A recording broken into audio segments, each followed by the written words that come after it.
So, when you come to East Tennessee and you go to all the gift shops in Pigeon Forge and Gatlinburg, and you see all the Native American touristy stuff, this is what Cherokee looks like.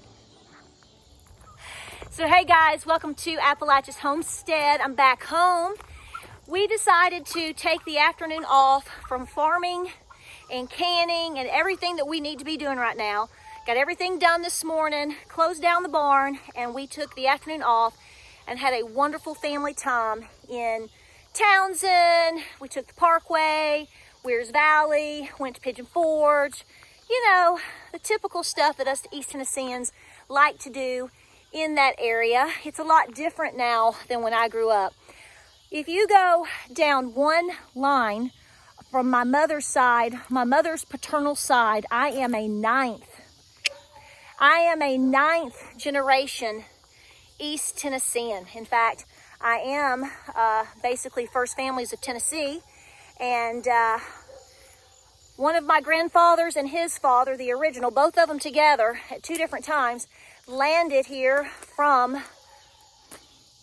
Northern Ireland, go figure, and pretty much were some of the first pioneers in Tennessee and were established in having land in what you know now as Sevierville, but basically what is now known as Sevier County. Every single person through that line, obviously, continually has been from Sevier County down to Monroe County, bouncing to McMinn County, and then good old Knox County, and somewhat into Loudoun County. So we're all in this kind of eastern, southeastern Tennessee region. Just in that one line. There's others, but you know this. So what I'm trying to tell you is I'm an East Tennessee girl, and my family are East Tennessee people.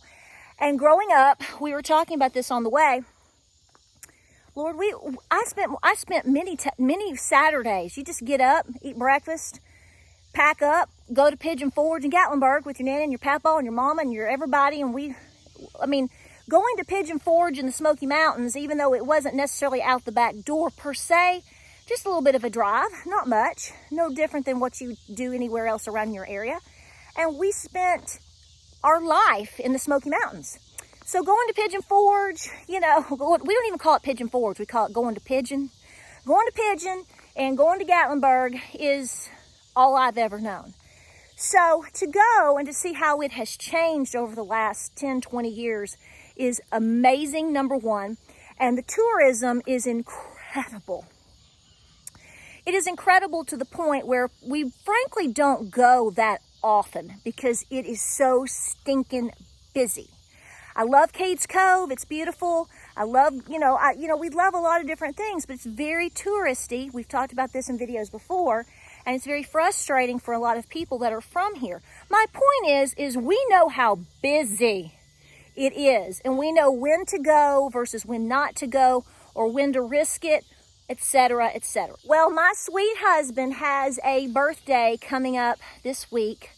So we got up this morning, it was kind of impromptu, and I said, what do you want to do for your birthday? I said, let's go somewhere today. Where do you want to go? So we sort of bounced some ideas off of each other, and he loves to go to Pigeon Forge. He really does. He likes to, James likes the go-karts.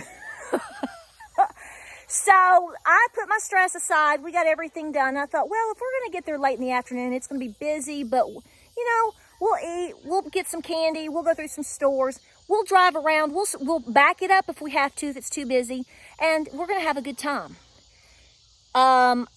We didn't have any trouble at all today.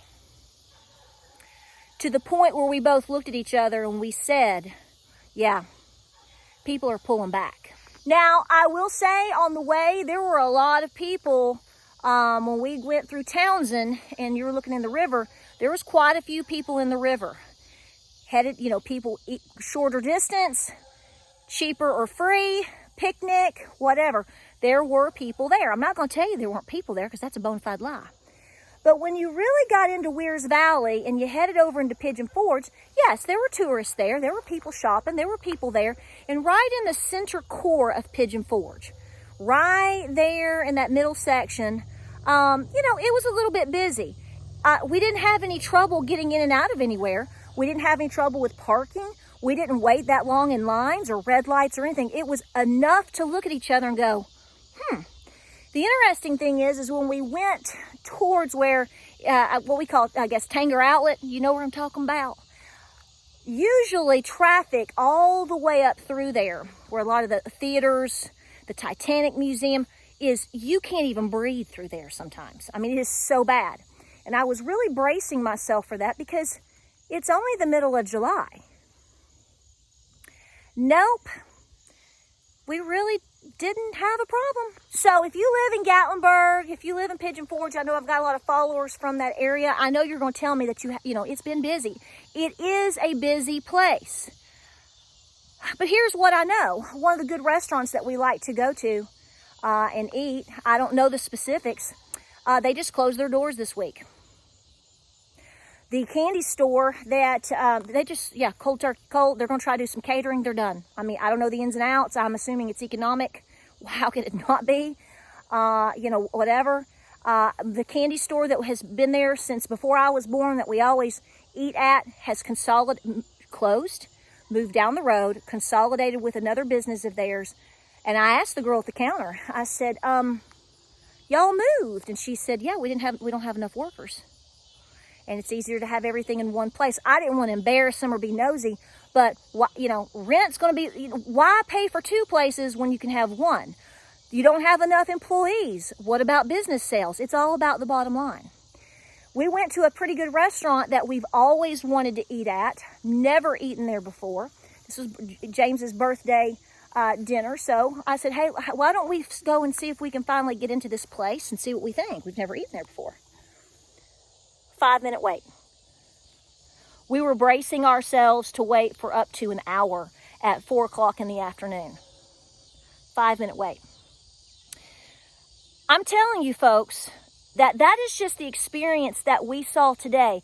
Again, if you live in the area, tell me what you think. I don't see how the impact of inflation and gas prices is not affecting tourism.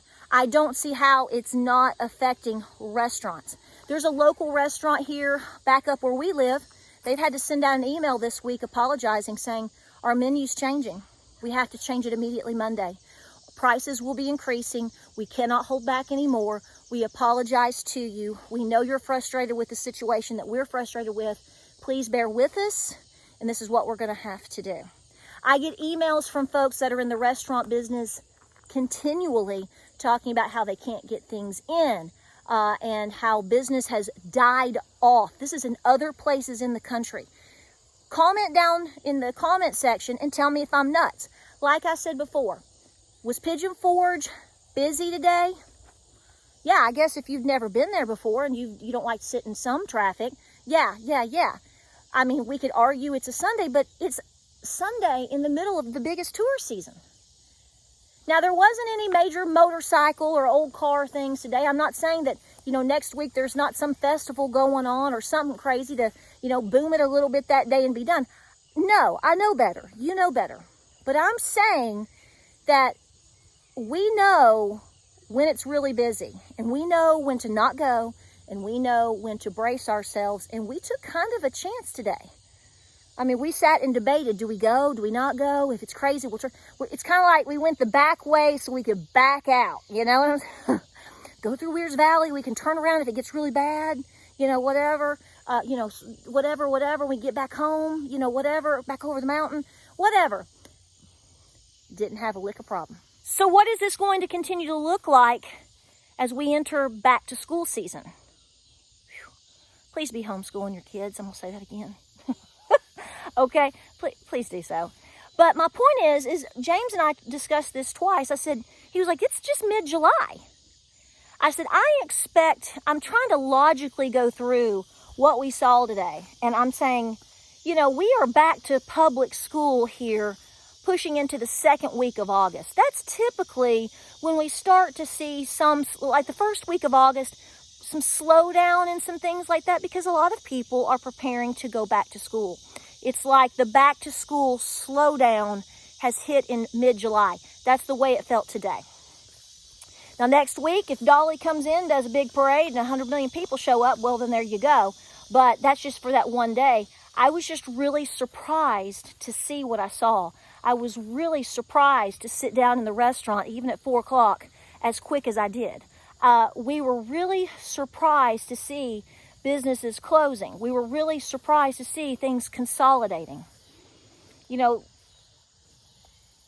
I don't see how, even with gas prices coming down a little bit, which supposedly just has made everybody just feel so warm and fuzzy. I don't know how, but because I mean, it's your reserve, and it's the little bit of tax money there. But you know, I'm not holding my breath. Are you holding your breath? So what are you seeing in your area? We've talked about the malls before. We've talked about how busy things look in terms of like Costco and Sam's, what people's behaviors are. I think it's important for us to communicate, what are we seeing as a trend? What are we seeing in terms of things that are going on in areas? Because like I said, we're going to be moving into fall season sometime soon. Okay?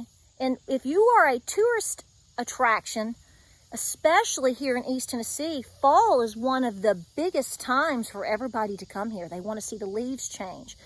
There is no more of a beautiful place than East Tennessee in October. You will not beat it, okay? Go big oranges everywhere. The leaves, hopefully, if it's been a decent season, by the end of fall, end of October, or go big orange and red and yellow and everything in between. It is a huge season for us.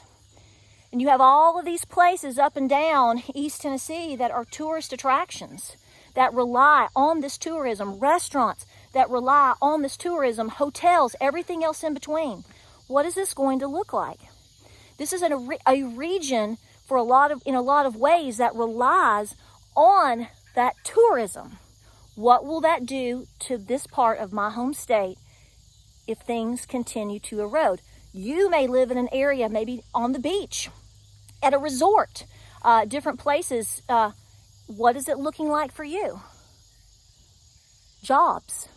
Think about the jobs, the small businesses. So support what you can, where you can. Do it now. And so if you pick and choose on how you're going to go somewhere or spend your money, I would highly recommend you choose wisely in trying to support local small businesses as much as you can. So in other words, our birthday today was very, very local. You know, we supported some local businesses today. I tried to get some fried pies. I guess I'm just going to have to make some. They already closed down. Going to be frying up some fried pies with you, I guess. That's okay. We can do it. But what are you seeing? What do you think? I don't see how it's not affecting it. And the problem that I have with my own heart and mind is I don't see how it's going to get any better anytime soon. Tell me what you think. Hope you're well.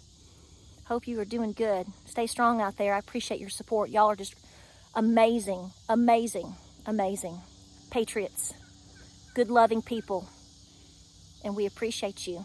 Like, subscribe, and share. We're just going to stay busy. We'll see you on the next video.